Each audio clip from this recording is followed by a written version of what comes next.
ಮಹಾಲಕ್ಷ್ಮಿಯೇ ನಮಃ. ನಮಸ್ಕಾರ ಸ್ನೇಹಿತರೆ, welcome to VRL astro and Ayur 369 YouTube channel. ದೈವ ಬಲವಿರುವಂತಹ ಗುರು ಹಾಗೂ ಶುಕ್ರ ಗ್ರಹದ ಆಶೀರ್ವಾದವಿರುವಂತಹ ಜೀವನದಲ್ಲಿ ಎಂತಹ ಧರ್ಮ ಸಂಕಷ್ಟಗಳು ಕಷ್ಟಗಳು ಬಂದರೂ ಅದನ್ನೆಲ್ಲ ತಾಳ್ಮೆಯಿಂದ ಜಯಿಸುವಂತಹ ಬ್ಯೂಟಿಫುಲ್ ಮೀನರಾಶಿ ಸ್ನೇಹಿತರೆ, ನಿಮ್ಮ ಜೀವನದಲ್ಲಿ ಜಯ ಗಳಿಸಲು ಯಾವ 5 ಪ್ರತಿಜ್ಞೆಗಳನ್ನು ಕೈಗೊಳ್ಳಬೇಕು ಎಂಬಂತಹ ಸೂಪರ್ ಇಂಟ್ರೆಸ್ಟಿಂಗ್ ವಿಚಾರಗಳನ್ನು ಈ ವಿಡಿಯೋದಲ್ಲಿ ತಿಳಿಸಿಕೊಡಲಿದ್ದೇನೆ. ಒಬ್ಬರು ಶಿಲ್ಪಿಯನ್ನು ಕೇಳಿದರಂತೆ, ನೀವು ಹೇಗೆ ಅಷ್ಟು ಸುಂದರವಾದಂತಹ ಶಿಲೆಗಳನ್ನು ಕೆತ್ತುತ್ತೀರಾ ಅಂತ. ಆಗ ಆ ಶಿಲ್ಪಿ ಹೇಳಿದರಂತೆ, ನಾನೇನು ಕೆತ್ತುವುದು, ಆ ಸೌಂದರ್ಯ ಆ ಕಲ್ಲಿನಲ್ಲಿಯೇ ಇರುತ್ತದೆ, ಅದರಲ್ಲಿ ಬೇಡದೇ ಇರುವುದನ್ನು ಮಾತ್ರ ನಾನು ಕೆತ್ತು ಆ ಕಲ್ಲಿಗೆ ಸುಂದರವಾದಂತಹ ಆಕಾರವನ್ನು ಕೊಡುತ್ತೇನೆ ಅಂತ ಹೇಳಿದ್ರಂತೆ. ಹಾಗೆಯೇ ಮೀನ ರಾಶಿಯವರಲ್ಲಿಯೇ ಸಂತೋಷ ಸೌಂದರ್ಯ ಅಡಗಿರುತ್ತದೆ. ದೇವರು ಕೆಲವು ಕಷ್ಟಗಳನ್ನು ಪರೀಕ್ಷೆಗಳನ್ನು ಕೊಟ್ಟು ನಿಮ್ಮಲ್ಲಿರುವಂತಹ ಬೇಡದೇ ಇರುವಂತಹ ಅನಾವಶ್ಯಕ ವಿಚಾರಗಳನ್ನು ಕಿತ್ತು ಬಿಸಾಕಬೇಕು ಅಂತ ಹಾಗೆ ಮಾಡ್ತಾರೆ.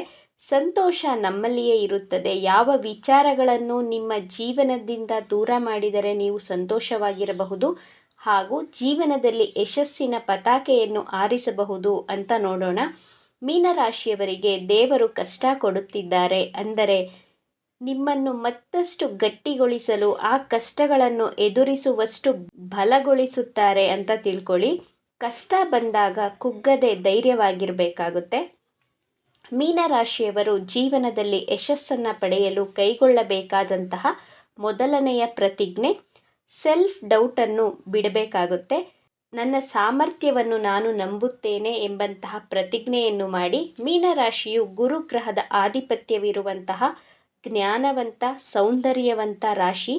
ಮೀನರಾಶಿಯಲ್ಲಿ ಜ್ಞಾನಕಾರಕ ಗುರುಗ್ರಹ, ಸೌಂದರ್ಯಕಾರಕ ಶುಕ್ರಗ್ರಹ ಉಚ್ಚತ್ವವನ್ನು ಪಡೆಯುವಂತಹ ರಾಶಿ.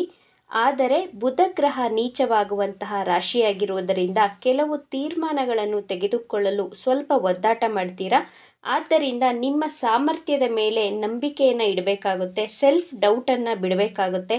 ನನ್ನ ಕೈಯಲ್ಲಿ ಈ ಕೆಲಸ ಮಾಡಲು ಸಾಧ್ಯನಾ ಎಂಬಂತಹ ಸೆಲ್ಫ್ ಡೌಟನ್ನು, ಆ ಮನಸ್ಥಿತಿಯಿಂದ ಹೊರಗಡೆ ಬನ್ನಿ. ನಿಮ್ಮ ಮೇಲೆ ನೀವು ನಂಬಿಕೆ ಇಡಿ. ಮೀನರಾಶಿಯವರಿಗೆ ಕಲಾ ಸರಸ್ವತಿಯ ಸಂಪೂರ್ಣ ಆಶೀರ್ವಾದವಿರುತ್ತದೆ. ಭಯ ಪಡದೆ ನಿಮ್ಮಲ್ಲಿರುವಂತಹ ಕೌಶಲ್ಯಗಳನ್ನು ಸಾಮರ್ಥ್ಯಗಳನ್ನು ಬಳಸಿಕೊಂಡು ನಿಮ್ಮ ಜೀವನದಲ್ಲಿ ಯಶಸ್ಸನ್ನು ಖಂಡಿತವಾಗಿ ಪಡೆಯುತ್ತೇನೆ ಎಂಬಂತಹ ಸಂಕಲ್ಪವನ್ನು ಮಾಡಿ. ಮೀನರಾಶಿಯವರು ಕೈಗೊಳ್ಳಬೇಕಾದಂತಹ ಎರಡನೆಯ ಪ್ರತಿಜ್ಞೆ, ನಾನು ಕಲ್ಪನಾ ಲೋಕದಲ್ಲಿ ವಿಹರಿಸದೆ ಪ್ರಾಕ್ಟಿಕಲ್ ಆಗಿ ಯೋಚನೆಯನ್ನು ಮಾಡುತ್ತೇನೆ, ಪ್ರಾಕ್ಟಿಕಲ್ ಆಗಿ ಡಿಸಿಷನನ್ನು ತೆಗೆದುಕೊಳ್ಳುತ್ತೇನೆ ಎಂಬಂತಹ ನಿರ್ಧಾರವನ್ನು ಮಾಡಿ.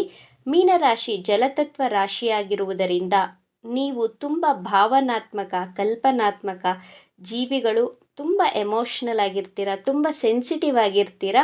ನಿಮ್ಮ ಈ ಗುಣವನ್ನು ನಿಮ್ಮ ಸ್ನೇಹಿತರು ಸಂಬಂಧಿಕರು ಮಿಸ್ಯೂಸ್ ಮಾಡಿಕೊಂಡು ನಿಮಗೆ ದುಃಖವನ್ನು ಕೊಡುತ್ತಾರೆ.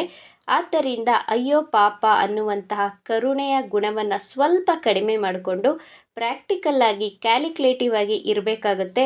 ಬೇರೆಯವರು ದುಃಖದಲ್ಲಿದ್ದರೆ ಅವರ ದುಃಖವನ್ನು ನಿಮ್ಮ ದುಃಖ ಅಂತ ಭಾವಿಸ್ತೀರಾ.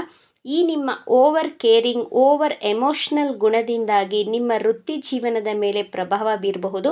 ನೀವು ನಿಮ್ಮ ಓವರ್ ಪ್ರೊಟೆಕ್ಟಿವ್ ಗುಣವನ್ನು ಕಡಿಮೆ ಮಾಡಿಕೊಳ್ಳಿ. ಯಾರಿಗೆ ಎಷ್ಟು ಕರುಣೆ, ಎಷ್ಟು ಪ್ರೀತಿ ತೋರಿಸ್ಬೇಕು, ಎಷ್ಟು ಸಹಾಯವನ್ನು ಮಾಡಬೇಕು ಅಷ್ಟೇ ಮಾಡಿದರೆ ನೀವು ನಿಮ್ಮ ಜೀವನದಲ್ಲಿ ಉದ್ಧಾರ ಆಗ್ತೀರಾ. ಇಲ್ಲದಿದ್ದರೆ ನಿಮ್ಮ ಈ ವೀಕ್ನೆಸ್ಸನ್ನು ನಿಮ್ಮ ಕುಟುಂಬದವರು, ನಿಮ್ಮ ಸ್ನೇಹಿತರು ಬಂಡವಾಳ ಮಾಡಿಕೊಂಡು ಅವರ ಬೇಳೆಯನ್ನು ಅವರು ಚೆನ್ನಾಗಿ ಬೇಯಿಸ್ಕೊಳ್ತಾರೆ. ತುಂಬ ಕೇರ್ಫುಲ್ಲಾಗಿ ಇರಬೇಕಾಗುತ್ತೆ.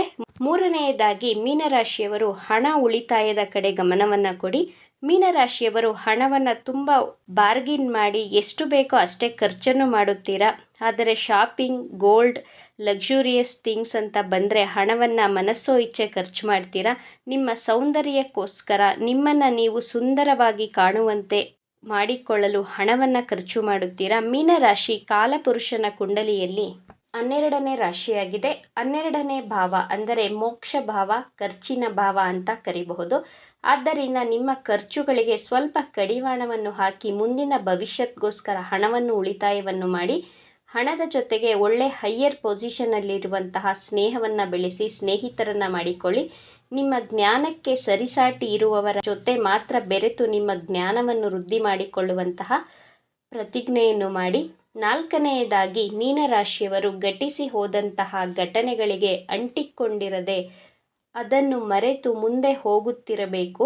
ನಿಮ್ಮ ಜೀವನದಲ್ಲಿ ನಡೆದು ಹೋದಂತಹ ಕೆಲವು ಕಹಿ ಘಟನೆಗಳನ್ನು ಪದೇ ಪದೇ ನೆನಪು ಮಾಡಿಕೊಂಡು ದುಃಖವನ್ನು ಪಡಬೇಡಿ. ಮುಂದೆ ಹೋಗುವಂತಹ ನಿರ್ಧಾರವನ್ನು ಮಾಡಿ. ನೋವು ಕೊಡುವಂತಹ ಕಹಿ ನೆನಪು, ಕಹಿ ಘಟನೆಗಳನ್ನು ನೆನಪು ಮಾಡಿಕೊಂಡರೆ ನಿಮ್ಮ ಜೀವನ ಸರಿ ಹೋಗುವ ಹಾಗಿದ್ದರೆ ಅದನ್ನು ನೆನಪು ಮಾಡಿಕೊಳ್ತಾ ಇರಿ.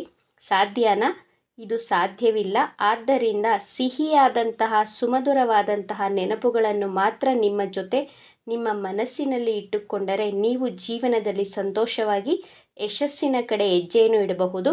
5ನೇಯದಾಗಿ ನಿಮ್ಮ ಜಾಬ್ ಅಥವಾ ಬಿಸ್ನೆಸ್, ಪರ್ಸನಲ್ ಲೈಫ್ ಆಗಲಿ ಪ್ರೊಫೆಷ್ನಲ್ ಲೈಫಲ್ಲೇ ಆಗಲಿ, ಒಂದು ಸಾರಿ ಪ್ರಯತ್ನವನ್ನು ಪಡ್ತೀರಾ, 2ನೇ ಸಾರಿ ಪ್ರಯತ್ನವನ್ನು ಪಟ್ಟು ಆ ಕೆಲಸ ಸಕ್ಸಸ್ ಆಗದಿದ್ದರೆ ಆ ಪ್ರಯತ್ನವನ್ನು ಮುಂದುವರಿಸಬೇಡಿ. ಮರಳಿ ಯತ್ನವ ಮಾಡು, ಸತತ ಪ್ರಯತ್ನವ ಮಾಡು ಅಂತ ಹೇಳ್ತಾರೆ. ಬಟ್ ಮೀನರಾಶಿಗೆ ಈ ಮಾತು ಸೂಟ್ ಆಗೋದಿಲ್ಲ. ಯಾಕಂದರೆ ಗುರುವಿನ ಆಶೀರ್ವಾದವಿರುವಂತಹ ರಾಶಿ. ದೇವರಿಗೆ ಗೊತ್ತು ನಿಮಗೆ ಯಾವ ಸಂದರ್ಭದಲ್ಲಿ ಏನು ಕೊಡಬೇಕು, ಎಷ್ಟು ಕೊಡಬೇಕು ಎಂದು. ಆದ್ದರಿಂದ ನಿಮ್ಮ ಮನಸ್ಸಿನ ಮಾತನ್ನು ಕೇಳಿ ಬೇರೆಯವರ ಮಾತುಗಳಿಗೆ ನಿಮ್ಮ ಮನಸ್ಸಿಗೆ ಇಷ್ಟವಿಲ್ಲದ ನಿರ್ಧಾರಗಳನ್ನು ತೆಗೆದುಕೊಳ್ಳಬೇಡಿ. ದೇವರ ಮೇಲೆ ನಂಬಿಕೆಯನ್ನು ಇಟ್ಟು ಮುಂದುವರೆಯಿರಿ. ನಿಮ್ಮ ಜೀವನದಲ್ಲಿ ಸೋಲೆ ಬರದ ಹಾಗೆ ದೇವರು ಖಂಡಿತವಾಗಿ ಕೈ ಹಿಡಿಯುತ್ತಾರೆ. ನಿಮಗೆ ತೊಂದರೆ ಕೊಟ್ಟವರಿಗೂ ಸಹ ನೀವು ಕೆಟ್ಟದ್ದನ್ನು ಬಯಸುವುದಿಲ್ಲ. ಆದರೆ ನಿಮಗೆ ತೊಂದರೆ ಕೊಟ್ಟಂತಹ ನಿಮ್ಮ ಮನಸ್ಸನ್ನು ನೋಯಿಸಿದವರಿಗೆ ಆ ದೇವರು, ಈ ಪ್ರಕೃತಿ ನಿಮ್ಮ ಪರವಾಗಿ ಅವರಿಗೆ ಶಿಕ್ಷೆಯನ್ನು ಖಂಡಿತವಾಗಿಯೂ ಕೊಡುತ್ತದೆ.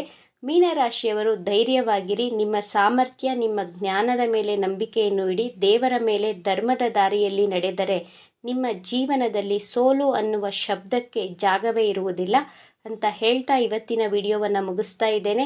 ಈ ವಿಡಿಯೋ ನಿಮಗೆ ಇಷ್ಟ ಆಗಿದೆ ಅಂತ ಭಾವಿಸ್ತಾ ಇದ್ದೇನೆ. ಇಷ್ಟ ಆಗಿದ್ದರೆ ನಮ್ಮ ಚಾನಲನ್ನು ತಪ್ಪದೇ ಸಬ್ಸ್ಕ್ರೈಬ್ ಮಾಡ್ಕೊಳ್ಳಿ. ಈ ವಿಡಿಯೋಗೆ ಒಂದು ಲೈಕ್ ಕೊಡೋದನ್ನು ಮರಿಬೇಡಿ. ಈ ವಿಡಿಯೋವನ್ನು ನಿಮ್ಮ ಫ್ರೆಂಡ್ಸ್ ಆ್ಯಂಡ್ ಫ್ಯಾಮಿಲಿ ಗ್ರೂಪಲ್ಲಿ ಹೆಚ್ಚು ಶೇರ್ ಮಾಡಿ. ನಿಮ್ಮ ಅಭಿಪ್ರಾಯಗಳನ್ನು ತಪ್ಪದೇ ಕಮೆಂಟ್ ಮಾಡಿ. Thank you friends.